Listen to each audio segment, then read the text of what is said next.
Yep, that's me. You're probably wondering how I ended up in this situation. Well, we need to go back a bit.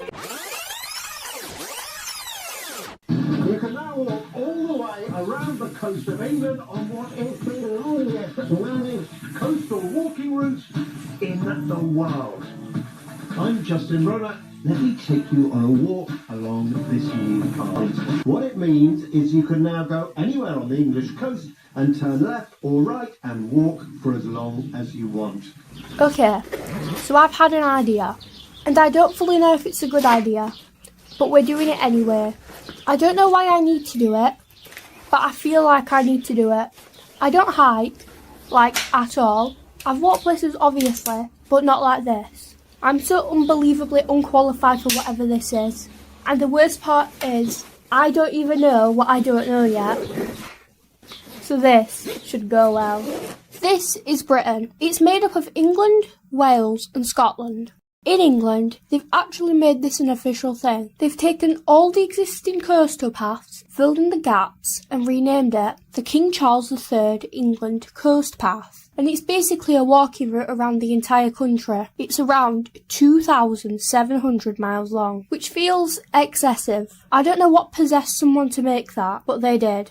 Wales already has one. It's the Welsh Coast Path. That's about 870 miles. And Scotland's just like, yeah, good luck. You can still walk it, there's just not one neat path for it. What I didn't realise as I set off is how massive Scotland actually is. Because once you include everything, the total route ends up being around 10,000 miles. So in theory, I could walk around the entire coast of Britain. And for some reason, I've heard that and thought, yeah, I'll do that.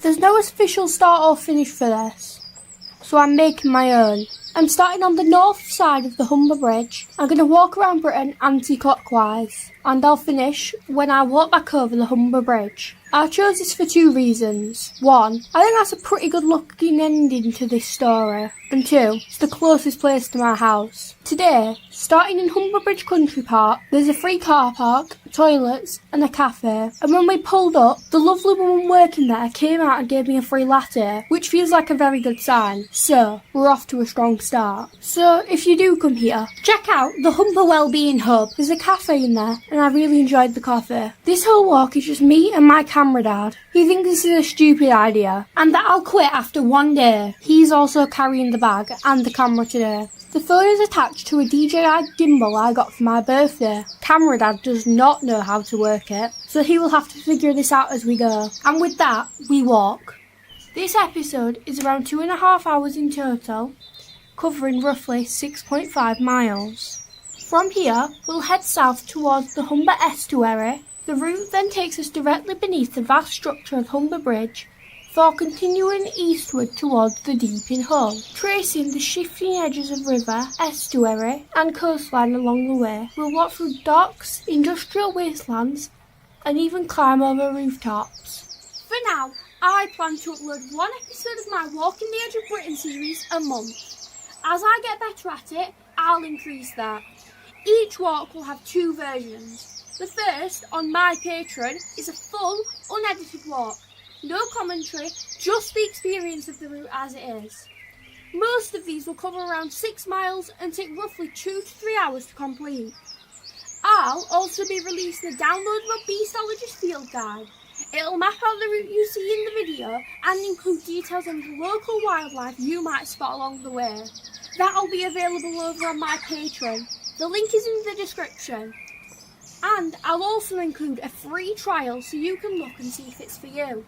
The second one is this one, the YouTube edit, released at the same time, but with commentary and a more shaped experience.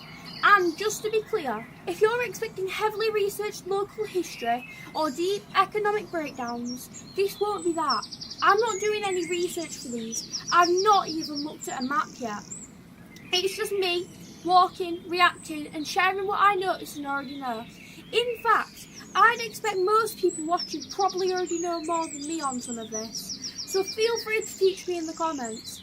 For this route in particular, there are information boards dotted all along the way, which does help fill in some gaps. This is Humber Bridge Country Park, and it used to be a chalk quarry. Chalk has been dug out of this area since at least medieval times. It was eventually abandoned in the 1960s, and after that it slowly started collapsing back into itself. Now it's been completely taken over by nature, but it's not just random woodland. The park is made up of a proper network of marked trails that weave through different parts of it. Woodland paths, meadow routes and higher cliff-edge tracks that all feel slightly different as you move through them. There are also ponds and water areas tucked into the lower ground which bring in loads of wildlife like frogs, newts and insects. And in the more open spaces you'll often see butterflies and birds moving through the grass. Overhead birds of prey like kestrels and buzzards are fairly common because of the open slopes. One of the most noticeable things is how structured the walking routes are. The paths are clearly signposted, and there are even carved trail markers along the way shaped like animals, so you can follow different routes without really needing to think about navigation. There are also information boards dotted around the park that explain what you're looking at and how the land is formed. Then you pass this dark, solid building that used to be a whiting mill. It sits right near the edge of Hessle Foreshore, kind of tucked in where you wouldn't really expect it. It used to have 5 large sails, a white dome at the top, and a balcony running all the way round about halfway up the structure. The sails were took down when it became steam powered, and later the steam engines were replaced with diesel engines. This was where chalk was taken from the nearby cliffs and ground down into a fine white powder called whiting. That material was actually used in lots of everyday things: paint, putty, paper production, even polishing and cleaning products. So it wasn't just local history. It was being shipped and used much more widely. The key thing is how it connects to the river. Everything here was designed around the Humber being the transport route.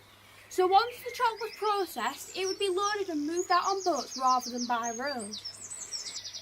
Immediately after the whiting mill is Hessle Foreshore. This stretch of Humber is one of the UK's largest tidal estuaries, so the water level changes massively. At low tide it feels almost empty. At high tide it looks completely different. It's actually best to come at high tide, or just after when the water is still going out. That's when you get loads of birds feeding along the edge and everything feels much more alive and active. I've come at low tide before and it's kind of the wrong timing. Everything is pushed so far out that it's harder to see, and the whole place feels more empty than it's supposed to. The bear, I think, is painted by a local graffiti artist called Prey. He usually does political satire or commentary. I don't know what this painting means. We're starting this walk right underneath the Humber Bridge, and honestly, it's kind of hard to explain how big it feels when you're actually here. It just stretches over the river like this massive piece of engineering that makes everything underneath it feel tiny. It opened in 1981, and for a long time it was actually the longest single-span suspension bridge in the world. It's about 1.4 miles long, and the towers rise over 150 metres in the air.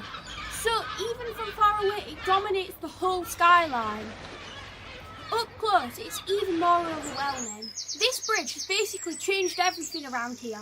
Before it was built, crossing the Humber meant long detours inland or relying on ferries. Now, it directly links to East Yorkshire and North Lincolnshire, and it completely reshaped how people move through this part of the country.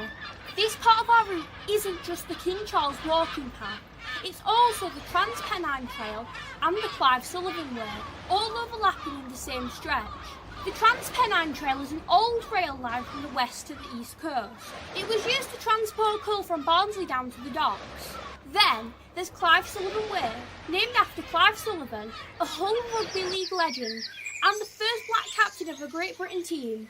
The route runs between Hull and Scunthorpe, and it's basically a tribute to his impact on the sport and the region. This area used to be part of St Andrews Dock. After many years of fighting between working class fishermen and the government / big businesses, the fishermen were reluctantly giving this area for their fishing boats. It opened in 1883 and became one of the main fishing docks in the world. it punched well above its weight. It was fishermen from this area that also made important discoveries, like Dogger Bank and the Silver Pit. It all pretty much came to an end during the Cod Wars. Without going into detail or getting too political, the working class fishermen were going really close to Iceland. Iceland's fishermen didn't like this. They attacked some British ships and the Royal Navy would guard the ships. It was pretty tense. There were real working class struggles tied into this period, with the fishing communities feeling the pressure of decisions being made around them while they were the ones actually out at sea doing the work. It all came to an end when Iceland threatened to leave NATO, so the American government stepped in and forced Britain to leave Iceland. The west part of the dock has now been filled in. Now it's retail parks and roads, but the shape of the dock system is still underneath it all if you look closely. Even the layout of the land gives it away. In some sections the path is raised, so you're literally walking above what used to be working dock infrastructure. This memorial at St Andrews Quay is part of the St Andrews Dock Lost Trawlermen Memorial. It remembers around 6,000 hull trawlermen who lost their lives at sea, most of them working out of St Andrews Dock when it was one of the busiest deep-sea fishing ports in the world. It was officially unveiled in 2017 after years of campaigning and work from local families and community groups connected to the fishing industry. The main sculpture was created by local artist Peter Naylor and shows trawlermen at the bow of a vessel representing the crews who left Hull and never came back. It's made to look like it's formed from the rusted hull of a wrecked fishing boat. With 13 men and boys standing together, it feels like they could either be saying goodbye or coming home. But it's not just a sculpture. The information boards around the site tell the wider story of the fishing industry, the people behind it, and the incidents that shaped it. They also include the story of the Headscarf Revolutionaries, the group of Hull fishermen's wives from the Hessle Road community, led by Lillian Biloka, along with Yvonne Blackensock, Mary Dennis and Christine Jensen. After the 1968 triple trawler disaster, they campaigned directly for safer working conditions at sea, pushing for changes like better safety equipment, radio operators on board and stronger inspections. During their lifetimes, these women were often criticised and vilified in the national media and faced resistance from the government as they fought for better conditions for local fishermen. As you keep walking, you will reach the old dock system around Albert Dock. It opened in 1869 and was built for larger steamships and cargo trade, timber, grain and other imports. Today, it's still operating, but it's a lot quieter. The older, smaller warehouses are still mostly in use, and ships do still come in and out. But it's a weekday, and you see from the video just how calm it is compared to what the place would have been like at its peak.